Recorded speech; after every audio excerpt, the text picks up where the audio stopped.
We just received the biggest update of 2025 for the Commander format, and I would like to react to all of the changes to the Game Changers list that Gavin Verhey released on April 22nd, 2025. My name is Nathan, you're watching the Solid Productions YouTube channel. If you enjoyed this video, leave a like on it, subscribe to see more, and if you want to support me and my channel, you can check out my Patreon linked down below. In total, there were 2 cards that were delisted from the Game Changers list. There were 18 that were added, plus another 5 if you also count the cards that were unbanned as a part of the same announcement. So I'll be going through each of these cards and just giving my thoughts for all of the decisions here. Our first delisted card is Trouble in Pairs, which is a very potent card draw spell at 4 mana. Typically, I evaluate this card as the average case is drawing about 4 cards per turn cycle, using the assumption that 3 opponents will probably double spell and at least 1 will draw a second card on their turn. And if you're the archenemy and you're getting attacked, you will draw even more cards. So definitely 4 cards is about base case, but there's plenty of room for upside in that assumption.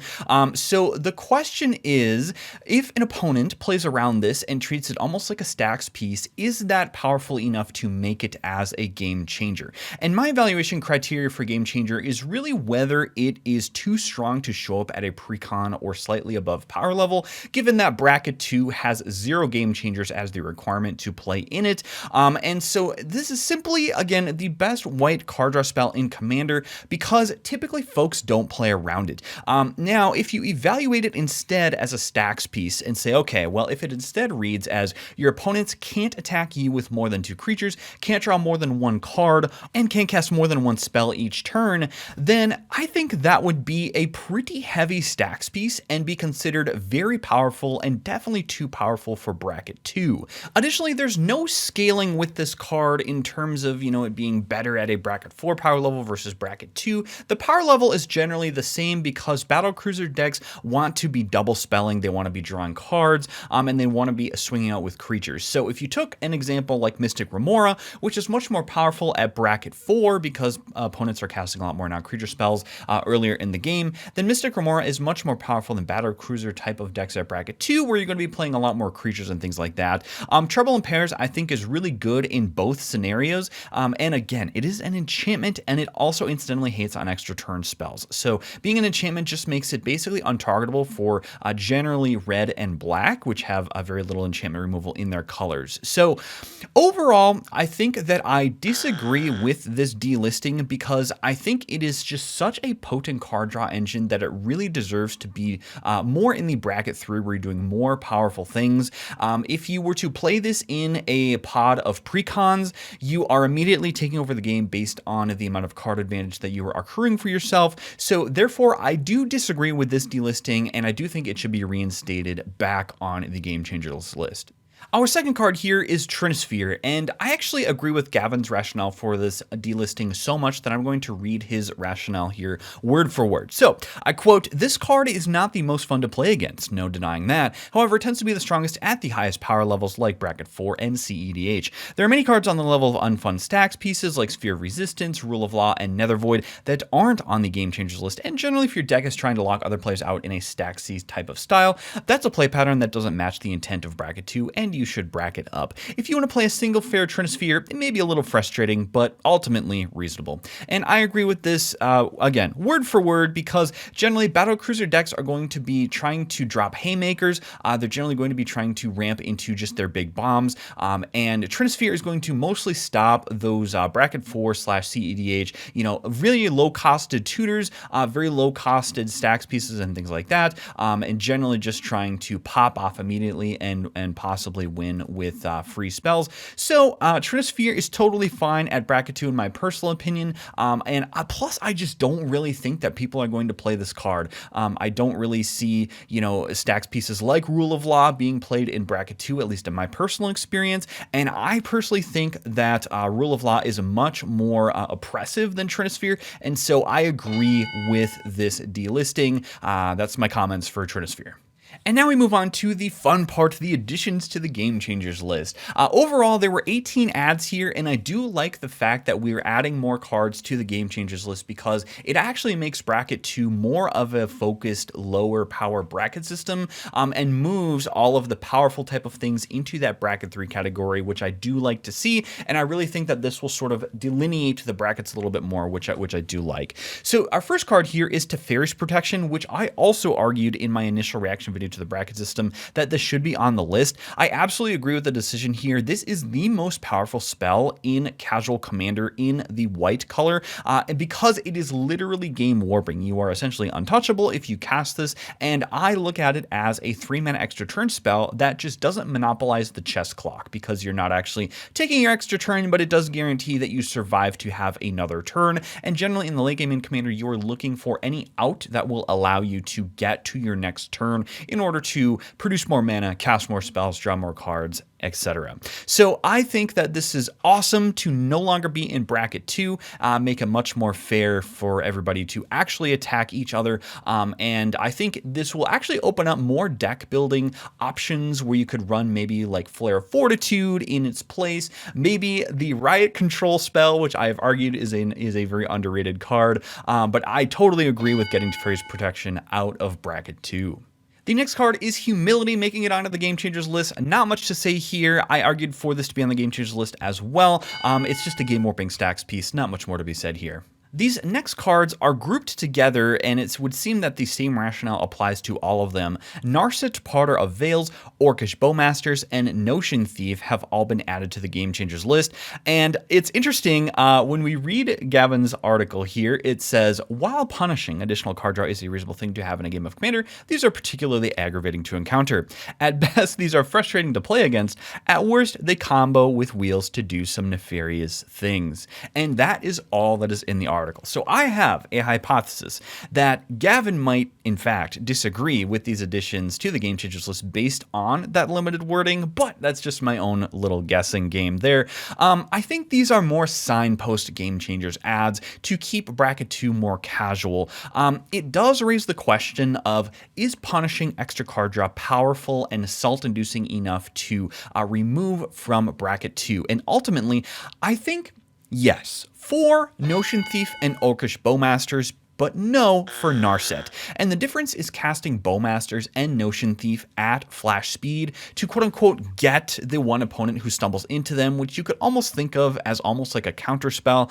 For Notion Thief in particular, for Orcish Bowmasters, it just means that you're going to be, removing some things off of the board in response. So you could almost, just pair it as a remove a spell stapled to just a draw hate piece. Narset is sorcery speed, and it is a planeswalker that is attackable. So while it does go in your Nekusar type of decks that are doing nefarious things with wheels, this is basically an attackable enchantment and pretty easy to remove off of the board. So while Narset does deny the extra card draw, it doesn't quote-unquote counter an extra card draw spell because your opponents can see it and will play around it. So I think Narset was lumped in here for consistency's sake and probably died for the sins of Notion Thief and Orcish Bowmasters. But one additional comment here is, even though I do disagree with Opposition Agent being on the list, I do like the fact that the Game Changers list does have a level of consistency here, in that they're including both tutor denial and card draw denial in the list. So I do really like these additions. Although I would prefer Narset to be delisted, I will approve the additions of Orcish Bowmasters and Notion Thief to the list. Our next card here is Intuition, which is one of, if not the best tutor spells in blue, because you get one of the cards into your hand and dump the other two into your graveyard, which is basically a combo engine. So does this deserve to be in bracket 2 at a precon level? Absolutely not. Get this out of bracket 2 because it is kind of an I win button for 3 mana if your deck is built correctly. The next card here is Consecrated Sphinx, which I think not much to say here. Everybody sort of knows that this is one of the best card draw engines in blue. One could argue that it is simply a creature and dies to removal, but for a lot of very powerful creatures doing very powerful things, I think you could also argue that they died to removal as well if they're a creature body. I just think that this is especially egregious because not only will you draw a guaranteed 6 cards per turn cycle, but if an opponent tries to dig for removal to get rid of this thing off of the board, then you draw cards off of that as well. So while this is a little bit expensive, while it does die to removal, this is a game warping effect, and I think that it really does not deserve to be played in a pot of precons, which is how this sort of heuristic that I compare to when asking myself whether something deserves to be on a game changers list, because if this is played in a pot of precons, my gosh, is this just going to absolutely go off and bury the table in card advantage. So I totally agree with Consecrated Sphinx being on the game changers list.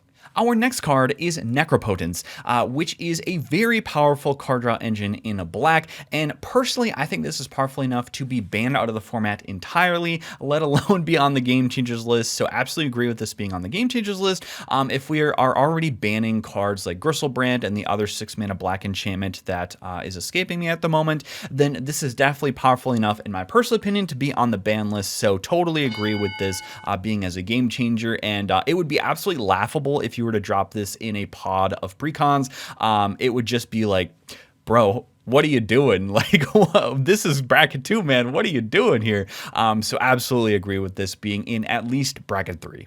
Moving on to Deflecting Swat, which is our next card.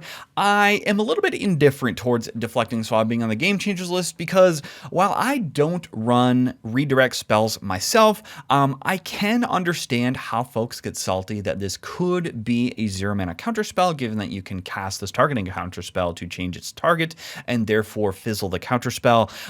If Force of Will is on the Game Changers list, I guess I'm not surprised that Deflecting Swat makes it onto the list. This is a card that I just don't really play with a lot outside of mono red because I'd much rather counter a spell if I happen to be in blue, but can definitely see where they're coming from here with Deflecting Swat. So overall, agree.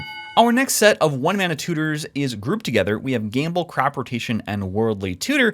I agree with Worldly Tutor and Gamble for the same reason that Mystical Tutor and Enlightened Tutor are on the list, and I think this is a win for consistency's sake. The fact that Worldly Tutor was not on the list originally is a little bit, strange and an eyebrow raiser because there are just as many creatures that can combo off as artifacts and enchantments. Crop Rotation gives me a little bit more pause. Is it a strong card? Yes. Is it high power enough to actually warp the game and be an actual game changer? Debatable. I can agree with this listing for the consistency's sake if you are, game changing or putting on the list all of the other 1-mana tutors, but is it truly Crop Rotation's fault if you tutor up Field of the Dead or you tutor up, Nykthos and now you have 1,000,000 mana? Is that the fault of Crop Rotation? Not necessarily. Is it a great utility card? Absolutely. You can tutor out your Talon Gates of Madara to phase out a creature, to protect it, or to fog a creature. You can search up a bounce land to return your channel lands back to your hand to get more utility out of them. I think that, as long as those busted lands are on the Game Changers list, which we'll talk about actually one of them in just a second, I think Crop Rotation could probably be kept off of the list. It's a powerful card, that's certainly true, but is it game changing? I'm not convinced. So Worldly Tutor, Gamble, I agree. Crop Rotation, I disagree, should be on the Game Changers list. Next up, we have Seedborn Muse. Now, as much as I love playing Seedborn Muse myself, it does monopolize the chess clock, and it is simply the best card in whichever deck is built to utilize it. So I think that while this is a very, very powerful card, and I like it myself, I do have to recognize that this is going to be chewing up a lot of the chess clock, and I can totally understand where they're coming from in terms of putting it on the Game Changers list. And I do think that green was a little bit light in the initial rendition of the Game Changers list. So this is another powerful green card that I think could go on the list to take green down just a little bit of a peg. And also, I do find it funny, they did call out that this was just printed in the Abzan Armor deck. However, I think you have to go back to their whole spiel about the intent of bracketing your deck. If it's going to be a precon power level, and maybe there's one Seedborn Muse in there, in addition to every precon has to have a Soul Ring, but it's still going to be running like 0-3 defenders that gain you 1 life, then that's probably fine. So again, intent here, if your deck is as powerful as a precon, then it can certainly, play at that bracket 2. But overall, Seedborn Muse do agree with this decision. The next Game Changers edition is Natural Order. Not much to say with this one. This has never done anything fairly, in my personal opinion. This is always getting out your Craterhoof Behemoth or anything that's going to be overrunning the table that's going to cost, 7 mana plus. So simply put, get this garbage out of bracket 2 so that, we're not going to win games out of nowhere in a precon pod. Another welcome addition to the Game Changers list is Food Chain, which is going to be fueling all sorts of infinite combos. And again, it really doesn't deserve to be at that precon power level. So get Food Chain out of bracket 2 and move more of that combo play pattern into the bracket 3+. So a great addition here with Food Chain, and I do like the fact that we are starting to stack up some of the more powerful green spells here. The finished list actually does look a lot better in terms of the amount of Game Changers per color. So you love to see Food Chain on the Game Changers list. This next addition to the list, I would like to talk about for a little bit because this is Aura Shards. For 3 mana, we get an enchantment. Whenever a creature you DB is under control, you may destroy target artifact or enchantment. Now, while I recognize the oppressive potential of Aura Shards, it does require creatures to enter to get that first trigger, and it is a do-nothing enchantment the turn it comes down. Frankly, I think if this card were to be redesigned today, I think it would be much more fair if it said whenever a non-token creature ETBs, but regardless, we have, the card as it is today. Similar effects like Dismantling Wave will get 3 enchantments for 1 right off the bat, and I think that this got moved to the Game Changers list because it does have the potential to just almost completely take artifacts and enchantments off of the board. But I will say, Dismantling Wave will get you 3, and it is recurable. It doesn't exile itself. So we do have competing effects here in the 3 mana slot. The question is this game warping enough to be excluded from a precon power level? And personally, I don't really think so. It's strong removal, that's true, but you can't let artifact and enchantment decks go unchecked at that precon power level, especially given that artifacts and the Enchantress archetypes are very powerful in Casual Commander. So additionally, this is locked behind the Selesnya colors, so it's not as common, even though green and white tend to be very powerful colors in Casual Commanders. But this, again, it's a do-nothing the turn it comes down, and while it does have the potential to just snipe artifacts and enchantments left and right, you have to put in some work to get that payoff. And again, I just really don't like artifact and enchantress style of decks anyway, because they tend to just vomit out a bunch of permanents on the battlefield that then have to be dealt with. So Aura Shards, disagree with the addition to the Game Changers list here, and I would like to see it taken off. Field of the Dead is the next addition to the Game Changers list, and I absolutely agree with this being added. Field of the Dead in Casual Commander is simply one of the best lands to be in your deck. It's much harder to deal with compared to an equivalent style effect like Skeet Swarm, and also I like the fact that this does nerf landfall decks, at least in bracket 2, and somewhat in bracket 3. It will make you choose between your Game Changers much more closely, or at least you'll have to pay more attention to your Game Changers in your bracket 3 decks. There's not much more to be said. It's just a very powerful land, hard to deal with, and it's going to make you an army of tokens, and it can be tutored up with all of the classic, green non-basic land tutors, like your Pier's Whim and similar effects like that. So Field of the Dead is going to be a welcome addition to the list, and yeah, not much more to say. Mishra's Workshop is the next card here, and I guess this is fine.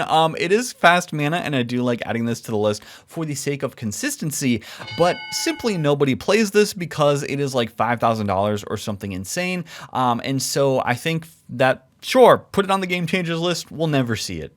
And that concludes all of the additions to the Game Changers list that were talked about in Gavin's article. However, I want to touch on a couple of cards that they had commentary on that were not changed at all. Just some additional commentary here, starting us off with Farewell, which is a 6-mana board wipe, the hardest of hard resets in the game, in my personal opinion. This was left off of the Game Changers list for now, but personally, I think that this should be added. The reason why they left it off, and if you sort of read between the lines within the wording here, the specific article says, however, as a 6-mana reset button, it does also help curb people getting out of hand just the same. It's a card we have our eye on, but we do not place it as a game changer currently. And I think that they meant to emphasize here the 6-mana portion of this, given that many of our board wipes nowadays, Blasphemous Act, Vanquish the Horde, the other 6 mana that cost 3 less if they're 10 more permanents on the battlefield, I think it's called Hour of Reckoning maybe, these all cost less, and if you cast Farewell for 6 mana, you are paying the full price for a very powerful board wipe. But if we also look at the fact that Cyclonic Rift is on the Game Changers list, which costs 7 mana and is an instant, personally, I think Farewell is more powerful than Cyclonic Rift, because at least when Cyclonic Rift is cast, all the permanents that are bounced go back to my hand, and I can just redeploy the next turn. So Cyclonic Rift is sort of like on the power level of Farewell, but only for 1 turn, and Farewell does hit the graveyards as well, so it just absolutely wipes everything away. I think that this honestly should be on the Game Changers list. It is truly game warping. If we look at the specific definition of what is a game changer, this is going to absolutely warp the game and totally invalidates the game once it is cast. Although I say that loosely, because if you are the caster of Farewell, you're probably sandbagging a little bit, and it's not an invalidation if you correctly sandbag to keep the cards in your hand before you cast this. But anyway, I think that this is the best board wipe in Commander and should make it onto the list. The next spell that they are not adding to the Game Changers list is Mana Drain, and I think this definitely should be on the list. Gavin's article specifically says a one-time surge of mana can be fun and is unlikely to warp the game when it happens later in the game.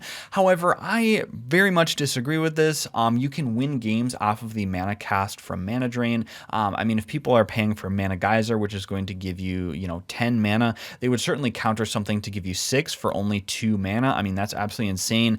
Personally, I think that, free counter spells aside, Mana Drain is the next best counter spell. It's certainly going to be thought of, I think, and it is reflected in its price being $50+, that this is definitely a bracket 4 type of counter spell, just a straight upgrade over actual counter spell.